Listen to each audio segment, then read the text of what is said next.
My two favorite albums of all time are Bob Dylan's Highway 61 Revisited and the Beatles' White Album.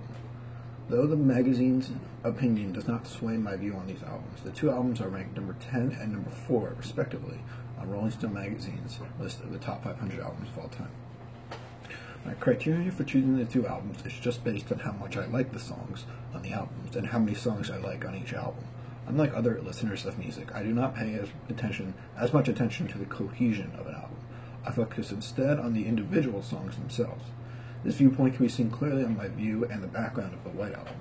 Instead of a cohesive album like that of the Pink Floyd's Dark Side of the Moon or Sgt. Pepper, the White Album is a mashup of all the Beatles' individual members' best songs. I love each song, but I'm not very focused on a relationship between each song, but rather the songs themselves as standalone entities.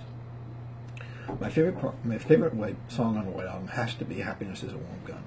With the title being taken from a magazine that John Lennon read, the song is separated into 3 different parts.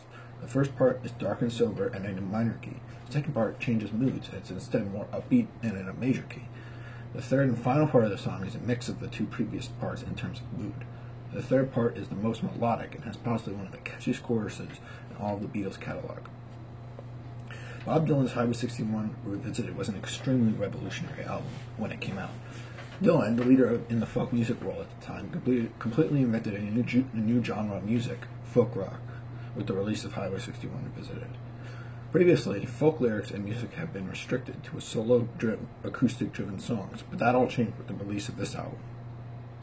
For the first time, classic and beautiful folk energy was intertwined with rock instrumentation to form a magnificent new style called garage rock. My favorite song on the album has to be It's Just Like Tom Thumb's Blues. This song tells the story of someone lost in the rain in Juarez, Mexico, and all the crazy imagery that is seen there. This album does not have too much of a narrative theme as much as the songs have similar sounds. All in all, I love both of these albums equally. Though they are very different within the rock world, they both are after all, part of the same genre.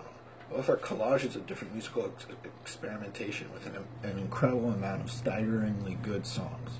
It's hard to pick a favorite between the two, but if I were allowed to listen to only one of them for the rest of my life, I would probably go with Highway 61 Revisited, even though it has less songs on the album.